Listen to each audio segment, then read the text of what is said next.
जय श्री राधे।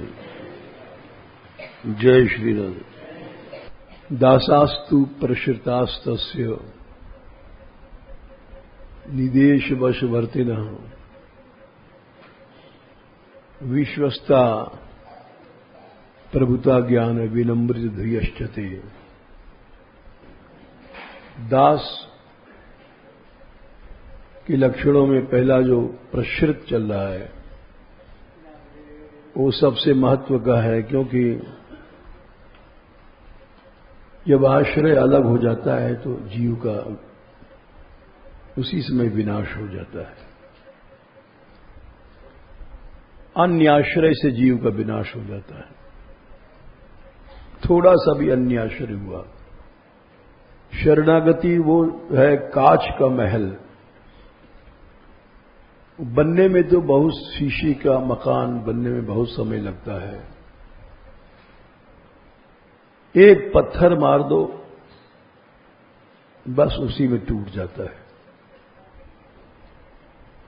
उसी तरह से आश्रय है। और देखा गया है लगभग 58-59 से यहां सत्संग चल रहा है। 50-50 लड़के 2-2 बजे रात तक कीर्तन करते थे, 2:30 बजे तक। उसमें सब चले गए लगभग। और क्यों चले गए? अन्याश्रय था। किसी की मां ले गई, किसी को पिता ले गया, किसी को भाई ले गया, किसी की बहन ले गई, और सत्संग से यहां तक कि किसी के गुरुजी ले गए। तो ये, और फिर किसी की वासना भी ले गई बड़े बनने की। तो ये एक ऐसा महत्वपूर्ण है प्रश्न आश्रय का कि अगर आश्रय सही है तो सब सही है। तुम कितने भी दुराचारी हो, नाव में बैठे रहोगे तो पार हो जाओगे। इसीलिए भगवान ने एक ऐसा विचित्र श्लोक कहा 9वें अध्याय का 30वां, कि तुम दुराचारी नहीं, महान दुराचारी हो। अपिचे सुदुराचारो भजते माम अनन्य भाव। अनन्य भाव से दूसरा आश्रय न रहे। साधु समझना चाहिए। बोले उस समय तो नहीं है साधु। इसका उत्तर है इसी के नीचे है। बहुत जल्दी धर्मात्मा बन जाएगा। क्षिप्रम भवति धर्मात्मा, इस श्लोक का उत्तर है। दोनों श्लोक का जोड़ा है। कोई कोई कहते हैं पहले दुराचारी था अब नहीं है। बोले नहीं नहीं, अब भी है, लेकिन अनन्य माने आश्रय उसका दूसरा नहीं है। बैठा है सत्संग की नाव में तो क्षिप्रम भवति धर्मात्मा, बहुत जल्दी धर्मात्मा हो जाएगा, शांति को प्राप्त हो जाएगा। ये दोनों श्लोक का जोड़ा है। लेकिन जिसका आश्रय छूट गया उसका कोई भी, चाहे कितना बड़ा सिद्ध है वो आश्रय विहीन होकर के और नष्ट हो जाता है। आश्रय के लिए ही भगवान ने कहा इस जीवन में सत्संग मतलब साधन में बहुत सी बाधाएं आएंगी, आती हैं। 11वें स्कंद के आखिर में उन्होंने जो उपदेश दिया है, 28वां अध्याय के आखिर में, जब उद्धव जी को उपदेश देके भगवान चले गए हैं आखिरी, तो उन्होंने कहा कि बहुत सी बाधाएं आएंगी। अगर आश्रय तुम्हारा गुरुओं का, योगेश्वर मने गुरु, कांशित ममानुध्यायन न नाम संकीर्तनादि भी 40, 28 का, 11, 28, 40 का। एक तो तुम्हारा लक्ष्य ठीक है, अनुध्यान मने अवधारणा, गिर पड़े कोई बात नहीं, कोई खास बात नहीं है, गिरे तो सदा से ही रहे, इसमें कोई आश्चर्य नहीं करना चाहिए। कांशित मना ममानुध्यान न, अनुध्यान मने लक्ष्य रखे, नाम संकीर्तन आदि करता रहे, और है योगेश्वरानुवृत्ति। योगेश्वर मने सदगुरु। एक बड़ा समस्या यह है कि जैसे बाजार में केसर लेने जाओ या घी लेने जाओ तो असली केसर नहीं मिलता है, वो हर श्रृंगार के फूल पर भी लाल लाल रेशे केसर जैसे आते हैं, तो वो सब रख करके लोग केसर के भाव बेच देते हैं, असली केसर नहीं मिलती है, नकली केसर मिलती है। इसी तरह से अच्छा घी लेने जाओ बाजार में तो नहीं मिलेगा, सब मिलावट का माल, इमिटेशन मिलता है। असली सोना भी कोई कोई पहचानते हैं, नहीं मिलता है। असली हीरा भी जौहरी जान सकता है, सब जगह मिलावटी माल। ये एक बड़ी समस्या यहां भी है। गुरु तो बहुत से बैठे हैं, लेकिन सद्गुरु लाखों में कोई एक होता है, उसका आश्रय चाहिए। और सद्गुरु नहीं है तो गड़बड़ हो जाएगा। योगेश्वरानुवृत्ति माने ही कि सद्गुरु। कहा गया है कई जगह गुसाई जी ने, गुरु शिष्य अंध बधिर के लेखा, अंधे बहरे ऐसे गुरु चेला मिलते हैं। गुरु जी अंधे हैं बेचारे, जा रहे हैं खाई में, कहते हैं मेरे पीछे पीछे चला तू।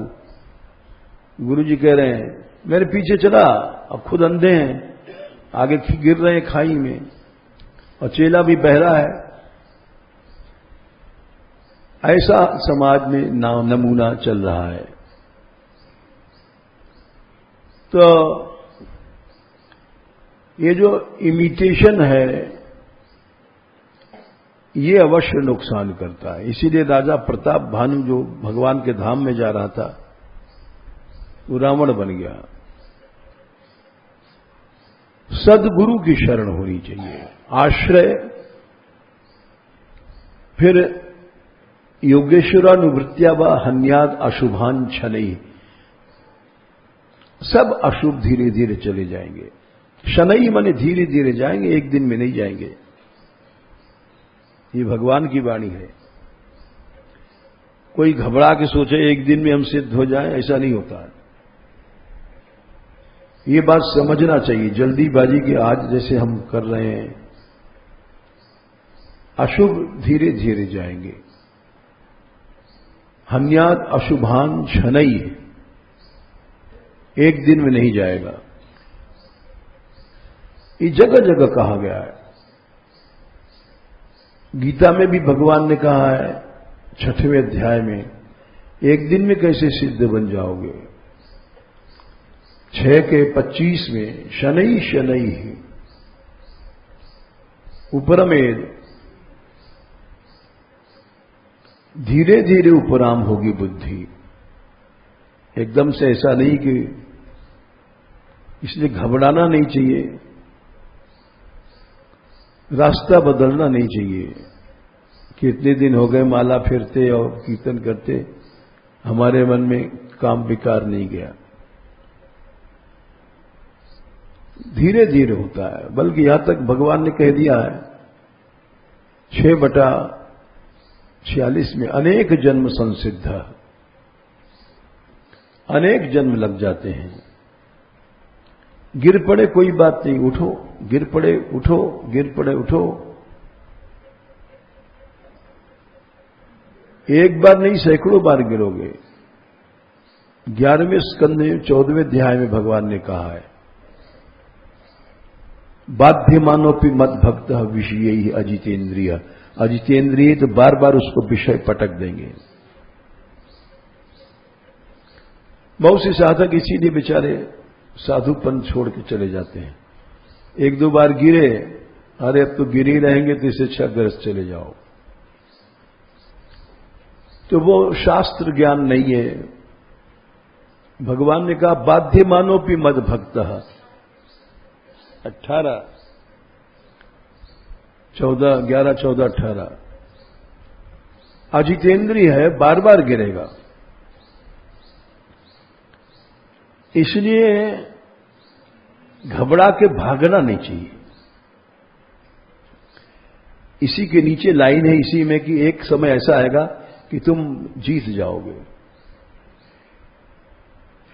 प्राय प्रगल्भया भक्त्या, जब तुम्हारी भक्ति प्रगल्भ हो जाएगी तब विषय तुमको हरा नहीं पाएंगे। विषयर ना भी भूयते, आश्रय नहीं छोड़ना चाहिए सद्गुरु का। उपनिषद में लिखा है, श्वेताश्वर उपनिषद में, सद्गुरु का आश्रय छोड़ दिया तो मैंने भगवान का आश्रय छोड़ दिया। यस्य देवे परा भक्ति यथा देवे तथा गुरु। परा भक्ति, सब संसार छूट जाए,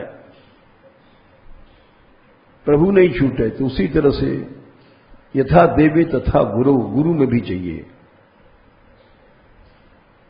लेकिन सद्गुरु होना चाहिए। ऐसा नहीं कि जैसे अब कोई रात को बता रहा था कि कोई गुरुजी ही जेल में पड़े हैं। तो ये जो नकली सोना असली सोना है, ज्यादातर सब माल नकली बाजार में चलता है, सब नकली चलता है। इसलिए साधु तो बहुत हैं। गोसाई जी ने कहा विशुद्ध संत नहीं है, संत विशुद्ध मिले पुण्यते ही। विशुद्ध संत राम कृपा कर चितवे यही। और वो मिल गया तो जैसे भगवान को पकड़े उसी तरह उनको पकड़े। यस्य देवे परा भक्ति यथा देवे तथा गुरु। यथा देवे तथा गुरु। 1% अगर आपने उनको छोड़ दिया गुरु को, तो इसके मैंने भगवान छोड़ दिया तुम्हें। तस्यैते कथिता अयर्था प्रकाशन्ते महात्मना। उसको अपने आप सब अर्थ प्रकाशित हो जाएंगे अपने आप। आश्रय इसलिए जरूरी है। अब यहां तो प्रभु जानता है, हम ही नहीं कहते कि कोई अपनी तारीफ नहीं है, लेकिन हमारी संस्था में कोई पैसा इकट्ठा नहीं करता, किसी का भोग लक्ष्य नहीं है, सब सिद्धि भी नहीं है लेकिन कायदे से चल रहे हैं। लेकिन फिर भी लोग अपने अभाव से ग्रसित होकर चले जाते हैं, ऐसे शुद्ध वातावरण में भी। तो वो उनको कोई भी अर्थ प्रकाशित नहीं होगा, शास्त्र कह रहा है। भगवान ने देख लो कहा है रासपंचाध्यायी में, दशम स्कंद 32वां अध्याय और उसमें शायद 19वां श्लोक है। इन चारों को तो प्रेम मिलेगा नहीं। आत्माराम, आप्तकाम, अकृतज्ञ और गुरुद्रोही।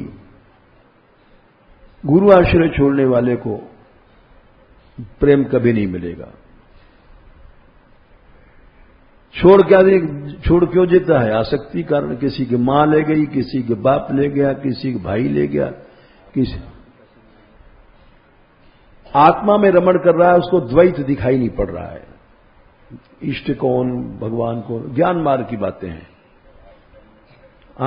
आप तो काम जिनके अंदर कामना पूरी हो गई वो भी ज्ञान मार्गी हैं। ये दोनों ज्ञान मार्गी हैं। और अकृतज्ञ जो कृतज्ञ होते हैं, विश्वासघाती होते हैं, एहसान नहीं मानते, और गुरुद्रोही, इनको तो प्रेम मिलना नहीं है। यदि कहीं मिल गया सदगुरु तो प्राण भी चला जाए तो भी नहीं छोड़ना चाहिए। वो छूटा माने भगवान छूट गया। यस्य देवे परा भक्ति यथा देवे तथा गुरु, एकदम उपनिषद वेद का वाक्य है, यथा देवे तथा गुरु। वो छूटा नहीं कि भगवान गए, भगवान ने कहा उसको प्रेम में कुछ नहीं मिलना है। आत्मा रामा ह्यक्त आप्त कामा अकृतज्ञा गुरुद्रोह, इनको नहीं मिलता। तो भागवत में भी कई जगह कहा है, एकादश स्कंद में माया हम कैसे पार हों। सबसे पहला प्रश्न दूसरे अध्याय में, आत्यंतिक क्षेम कल्याण कुशलता क्या है। 11वें स्कंद में दूसरे अध्याय में ये प्रश्न है, आत्यंतिक क्षेम, सदा के लिए कुशलता, अनंत काल के लिए, थोड़ी देर के लिए नहीं। आत्यंतिक क्षेम कैसे मिलेगी? इस संसार में मृत्यु का भय, काल का भय, मरने का, बीमारी का, दुख का भय, ये सब जितने भय हैं ये कैसे मिटेंगे? तो भगवान ने एक ही उत्तर दिया, गुरुदेव को ही आत्मा मान लो, वही देव है, वही भगवान है। भय चला जाएगा, अनंत काल के लिए भय चला जाएगा। भयम द्वितीयाभिनिवेशतः स्याद। 36, 35। खैर, ये भय क्यों होता है संसार में? मरने का भय, काल का भय, बीमारी के भय, मुसीबत का भय, अनेक तरह के भय हैं। इसकी आखिरी दवाई है गुरुदेवतात्मा। गुरुदेव को नहीं छोड़ना, लेकिन छूट जाता है। संसार में कहीं भी भोग की आसक्ति ले जाएगी, पैसा की आसक्ति ले जाएगी, इधर उधर की आसक्ति ले जाएगी। कोई मित्र बना लिया, वो हमारा बड़ा, जब तक मोरे सबई एक तुम स्वामी बात नहीं होगी तब तक आदमी गिरेगा।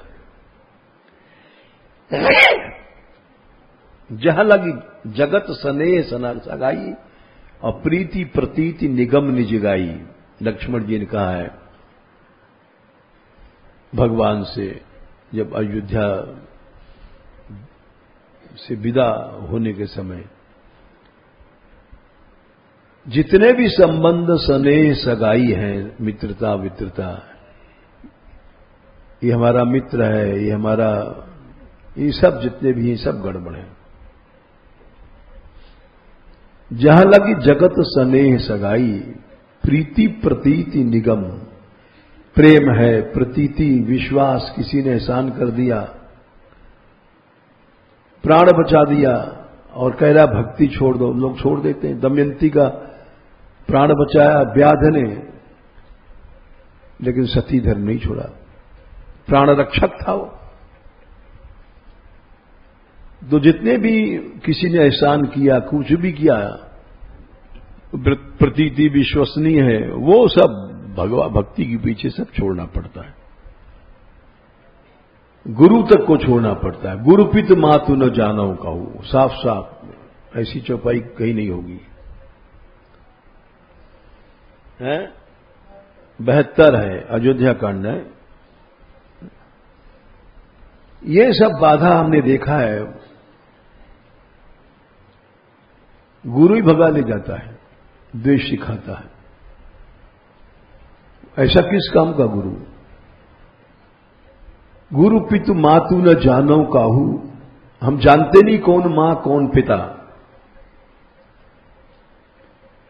तो आश्रय हमने देखा, सूरदास जी ने कहा हमारे पास हजारों हजारों आए, सब वापस चले गए, क्योंकि आश्रय उनका गड़बड़ था।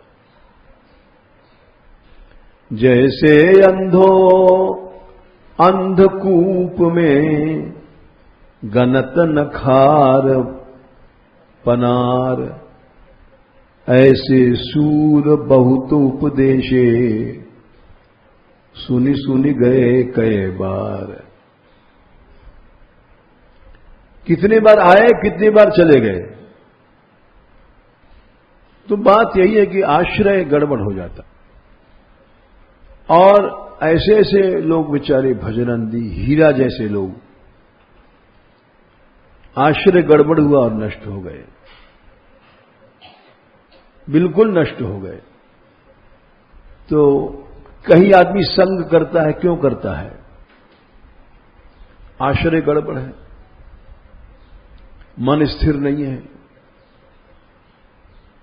दुस्संग तो कभी भी नहीं करना चाहिए, कभी भी नहीं करना चाहिए। 9वें स्कंद में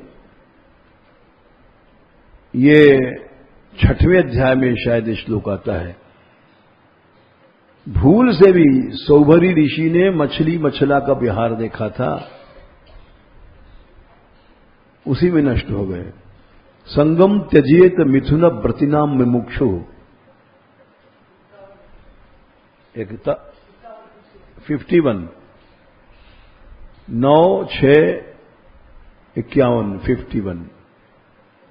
एक क्षण का भी संग करोगे मिथुन व्रति का तो नष्ट हो जाओगे।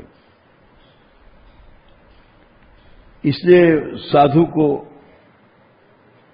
या परमार्थी को भाई का ब्याह, बहन का ब्याह, इस सब चक्कर में नहीं जाना चाहिए। एक क्षण का वो संस्कार डाल करके नष्ट कर देता है। ये सब अमोघ श्लोक हैं जो रोज देखे गए और देखे जा रहे हैं। अभी जैसे मान लो 30 बच्चे हैं, छोटे छोटे चल रहे हैं, इनको जरा से गलत संग वाला, उसी समय भक्ति खत्म, उसी समय भक्ति जल जाएगी। इसीलिए ये सब सही है। संगम त्यजेत, मिथुन व्रति चाहे वो मां हो चाहे बाप हो, उसका संग छोड़ दो। गृहस्थ का वातावरण, मिथुन व्रति पहले हम जब आए लगभग 60 साल, तो गोसाइयों की स्त्रियां श्री जी के मंदिर में नहीं सोती थी। ये हमारे सामने की बात है। साधुओं के आश्रम में स्त्रियां नहीं रुकती थी, अलग रुको जाके।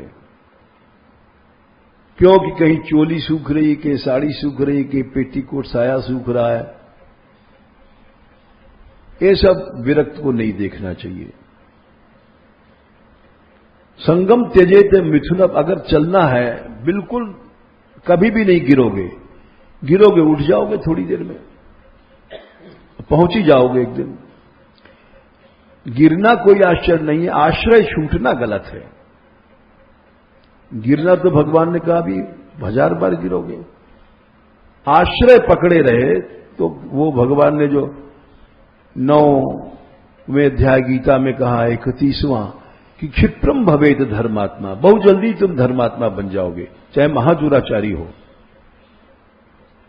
9वें अध्याय गीता जी में 30वां और 31वां श्लोक का जोड़ा है, 30 और 31 का बिल्कुल जोड़ा है, उत्तर है। जो लोग कहते हैं अरे भाई साधु भदू नहीं बनो, गिर पड़ोगे, तो उसका उत्तर है अरे वो महादुराचारी सुदुराचारी है, उसको आने दो। और 31वें में है कि क्षिप्रम भवति धर्मात्मा, वो बहुत जल्दी सुधर जाएगा। इसलिए उसको डरवा के भगाना नहीं चाहिए। मूर्ख आदमी हाय गिरे हाय गिरे हाय गिरे हाय गिरे एक तूफान बना देता है, ना समझ होता है।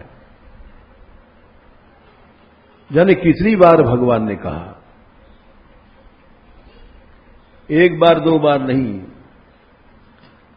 11वें स्कंद में जैसे 14वें अध्याय में कहा, 13वें में भी कहा, 20वें में भी कहा, जाने कितना 11वें में अभी जो हमने प्रमाण बताया 11, 14, 18 बाध्यमानोपि मद भक्त, वही 13वें में भी कहा है, एक अध्याय पहले भी कहा है, रजस्तमोभाम यदपि विद्वान विक्षिप्त धी पुनः। 13वें अध्याय में रजोगुण तमोगुण गिराएंगे, रजस्तमोभ्याम यदपि 12, 11, 13, 12 विद्वान है लेकिन गिर जाएगा, विक्षिप्त धी पुनः। बड़ा सुंदर श्लोक है, लेकिन गिर पड़े कोई बात नहीं। अतंद्रितो मनोयुंजन, उठो और मन को फिर से लगाओ। दोष दृष्टि न सज्जते, तुम्हारी विषयों में दोष दृष्टि बनी है तो उसमें आसक्त नहीं होगे, उठ जाओगे। यानी कितनी बार कहा गया आदमी गिरेगा, गिरेगा ही। इसके माने थोड़ी कि साइकिल हम शुरू में सीखते थे तो कई बार गिरे हम, तो साइकिल सीखने ही बंद कर दें क्या? नहीं, उत्तर यह है अतंद्रितो मनोयुंजन दोष दृष्टि न सज्जते, उसमें दोष दृष्टि अवश्य तुम उठोगे। और हमारे यहां ऐसे दृढ़ विचार की जमुना जी थी, रोज चोर घर में आते थे लेकिन ये सोते थे हमारे पास, और ये दोनों लड़कियां सोती थी माता जी की सेवा में, और कभी नहीं कहा कि आ जाओ हमारे यहां रक्षा के लिए। गिर पड़ता है आदमी, यहां तक कि ब्याह हो गया इसका, फिर भी उन्होंने उसको बचा लिया, निकाल लाई। ऐसी विचित्र तो हमने देखा ही नहीं। मां गिर पड़ी, वही वेद में चलते रहो भगवान की ओर, चलते रहो चलते रहो चलते रहो। ऐसे मां बाप नहीं देखे हमने, दृढ़ विचार के थे। गिरना कोई आश्चर्य की बात नहीं है, उठना आश्चर्य की बात होती है। भगवान ने कहा इस बात को, आश्चर्य है जो आत्मा की बात करता सुनता है। दूसरे अध्याय गीता में 29वें श्लोक में आश्चर्यवत् पश्यति कश्चिदेनम आश्चर्यवत् बदति तैनम आश्चर्यवत् चैनम अन्य शृणोति। अरे इस माया की नगरी में उठने की बात सुनना करना एक आश्चर्य है। कौन चाहता है माया से उठना? कौन चाहता है माया को छोड़ना? कौन चाहता है? जो छोड़ने की सोच रहा है वो आश्चर्य है, उसको निराश क्यों करते हो? जैसे कल हमने निष्कपटता की बात कही तो कई लोग हमारे पास पहुंचे। पुरुषों की तो कोई बात नहीं है, हम अपने बताते हैं। हमने कल अपने बताया कि अपने गुरु से हमने सब कहा था। नरसिंहदास पहुंचे, ये तो पुरुष हैं, बोले हमारे में बचपन से बात कुछ है, कहना चाहते हैं। हमने कहा हम सुनना नहीं चाहते, क्यों? हमारा नाश हो जाएगा। तुम्हारे में योग्यता होनी चाहिए कि हम निष्कपट हैं, कपट नहीं कर सकते बड़ों से, बस। लेकिन हमारा भी तो कुछ। इनकी क्या चलाई, 2-3 लड़कियां पहुंची, हमने मना कर दिया कि हम नहीं सुनना नहीं चाहते तुमसे, क्योंकि इन बातों को सुनने से हमारे ऊपर भी गलत असर पड़ सकता है ही है। लेकिन तुम ऐसी रहो बहादुर कि कपट हमको नहीं करना है, लेकिन हमको सुनना कुछ नहीं है। ये आश्चर्य की बात नहीं है कि हम गिरे थे या गिर रहे हैं। हम उठना चाहते हैं, उठ रहे हैं। हमने उत्तर दिया, हमने कहा देखो हम इस सिद्धांत के आदमी हैं। तुम करोड़ों हत्या करके अगर भगवान की शरण में जाओगे, सही शरण में जाओगे, उसी समय तुम्हारे पाप नष्ट हो जाएंगे। भगवान राम ने सुग्रीव से सुंदरकांड में कहा है, कोटि विप्र बध लागे जाही। छोटा मोटा पापी नहीं, करोड़ों ब्रह्म हत्या करने वाला,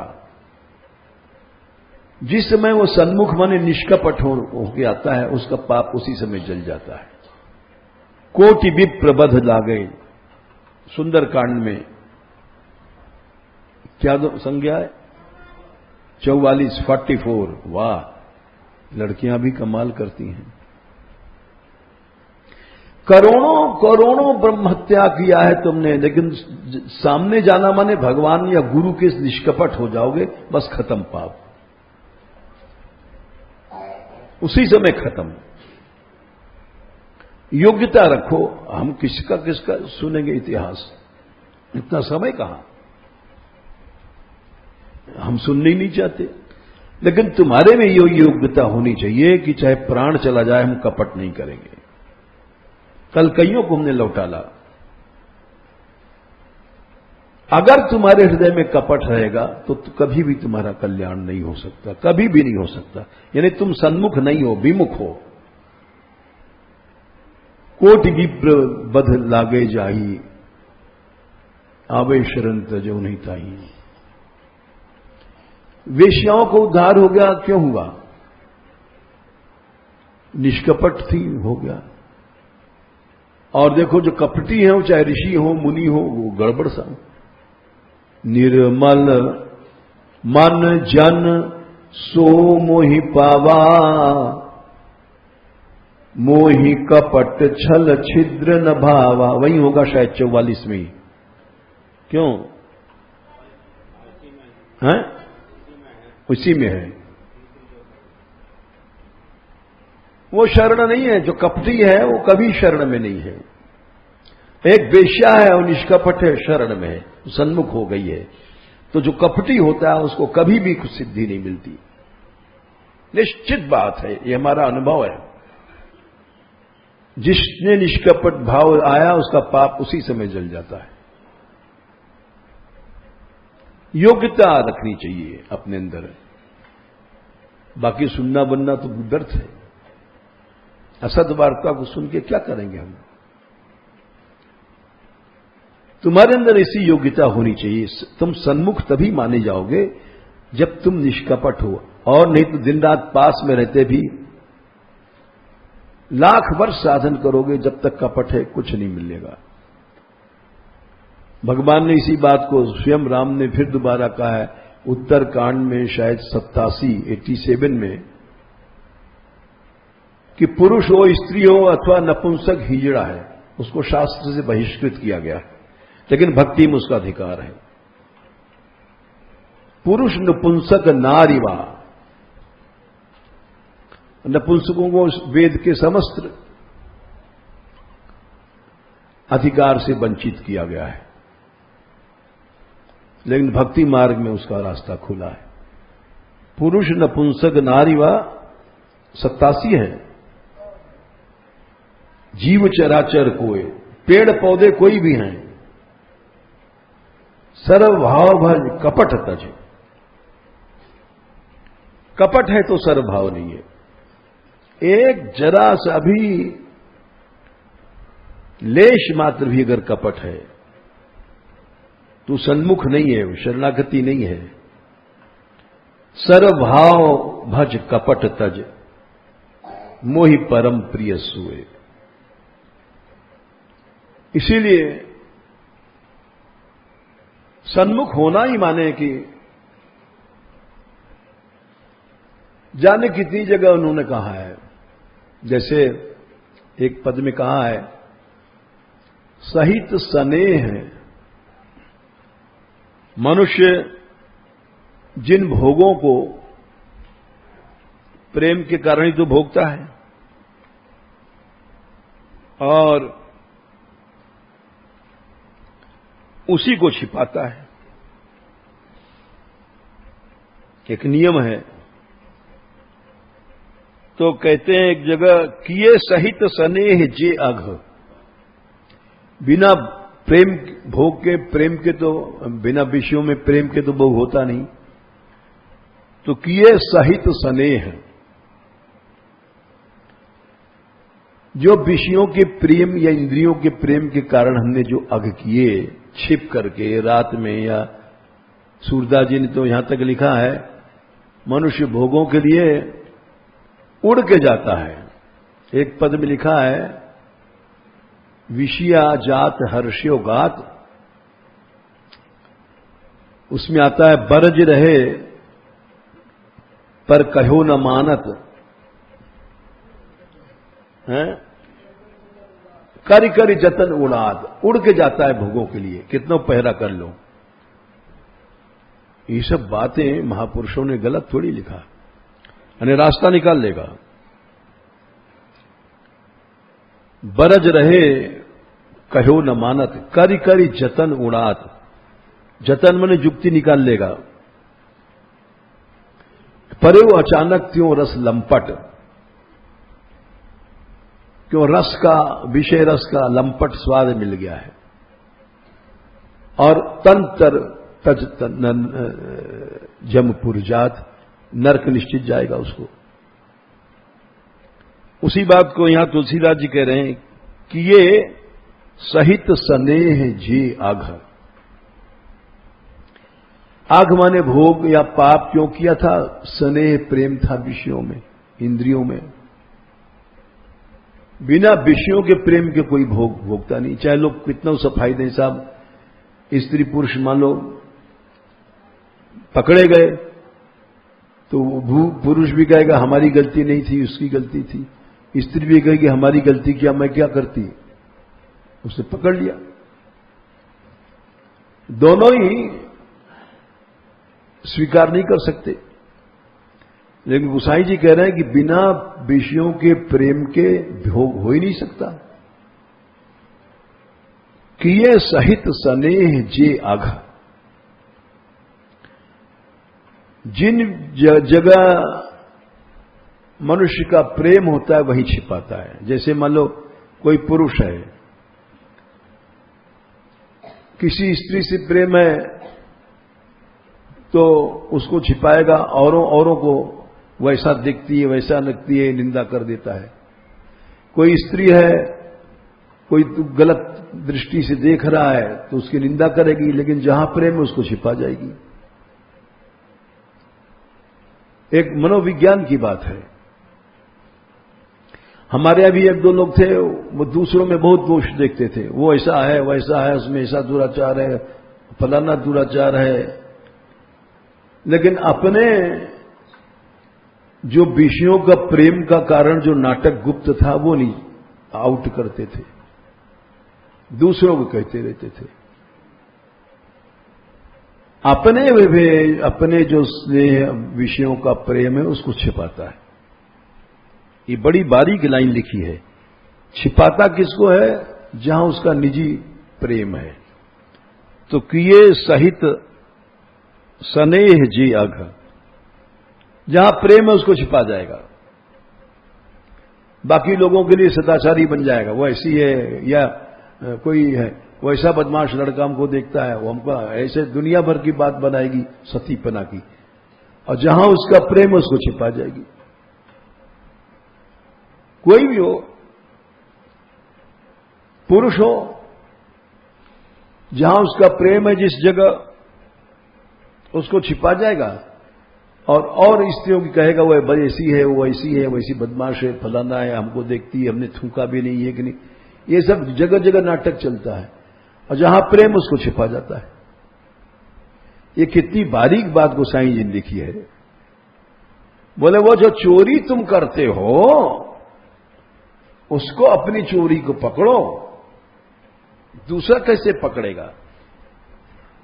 किए सहित स्नेह जे अघ, हृदय राखे चोरी, उसको चुरा करके छिपाए रखता है।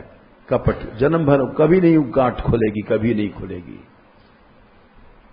वो बचा लिया, वो बढ़ रहा है ब्याज के साथ, जबकि उसको कह के नष्ट करना था। और नष्ट क्या किया? संग बस किए शुभ सुनाए।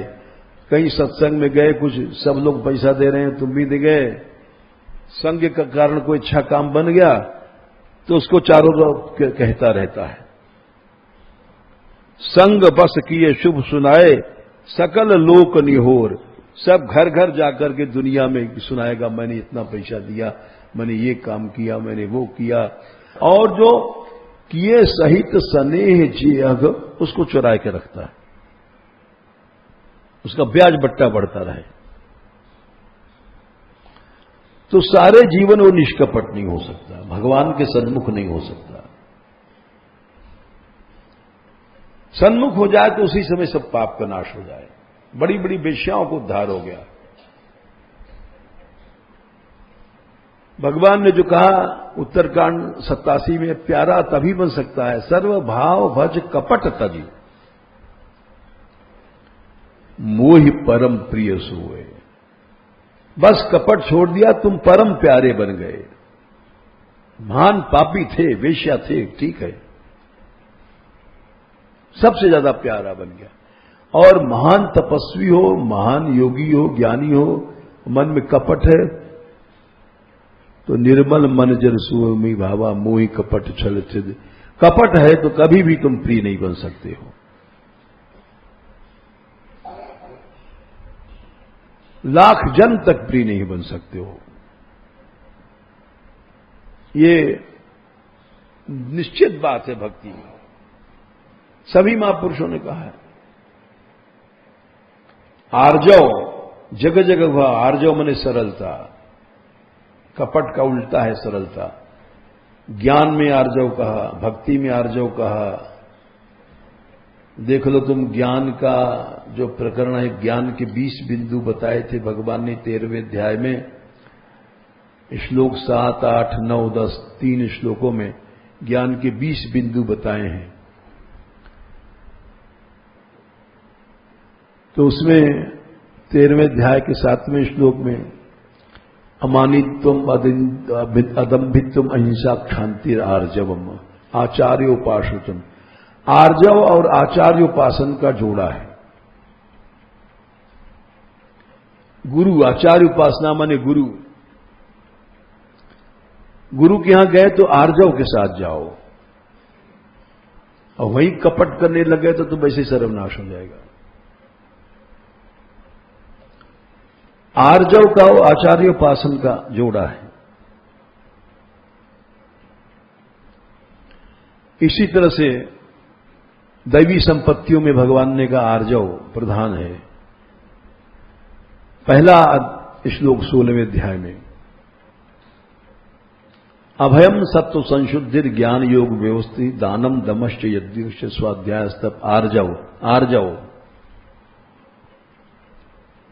निष्कपट भाव। आर्जव शब्द बना कैसे है? रिजु माने सीधा। पहले इसका व्याकरण से अर्थ समझो। रिजु कहते हैं सीधा को, और रिजोर भाव, सीधेपन के भाव को आर्जव कहते हैं। उसमें अण प्रत्यय हुआ, री को वृद्धि भई आर, जा में जो ऊ था उसको गुण हुआ जो, अव आर्जव। री से आर बना और जू से गुण होकर के जव बना, आर्जव। रिजु शब्द से आर्जव बना। अर्जुन का नाम अर्जुन क्यों पड़ा? रिजु शब्द से।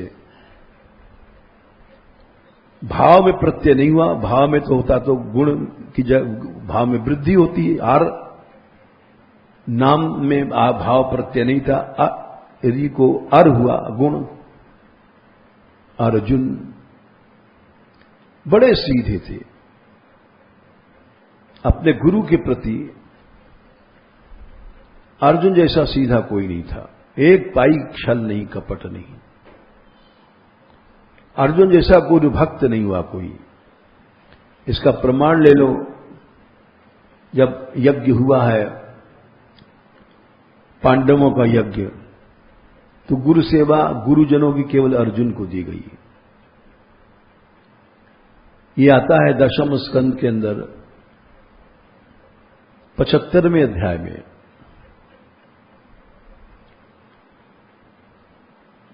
कि गुरु शुश्रूषायाम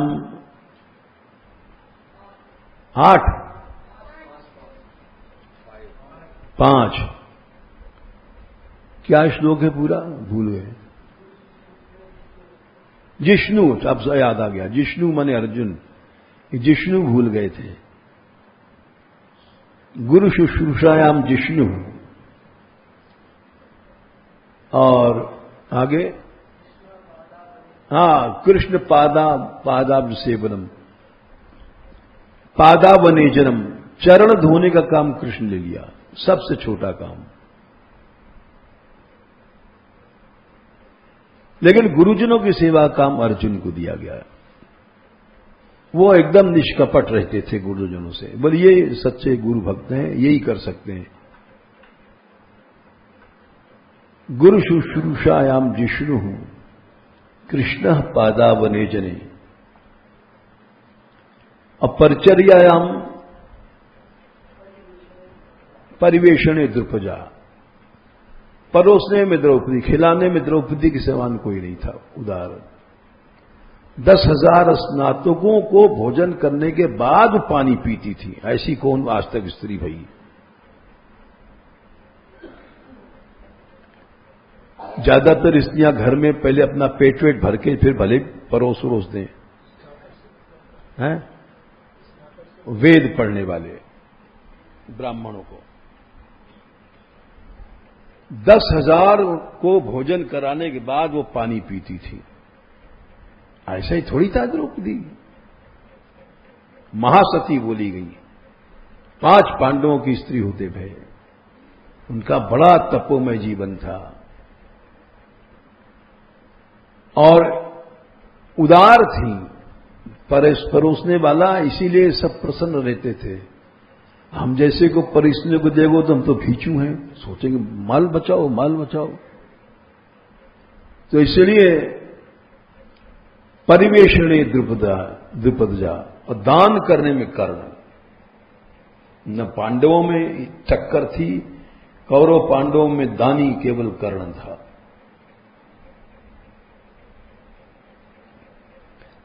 गुरु भक्त केवल अर्जुन थे, ऋजु से अर्जुन बना है। आचार्योपासन शौचम स्थर्यम मार, आर्जव और आचार्योपासन, गुरु भक्ति तभी उसी को फलती है जो जितना सरल निष्कपट होगा। गुरुओं से निष्कपट हो गया, भगवान से हो गया, निश्चित बात है। यथा देवी तथा गुरु, वहां एक पाई भी अगर कपट है तो सर्वनाश है। तो वो श्लोक हम बता रहे थे, भय कभी नहीं आएगा गुरुदेवतात्मा शब्द का। 11:2-33 इस श्लोक को कल बताएंगे, समय काफी हो जाता है।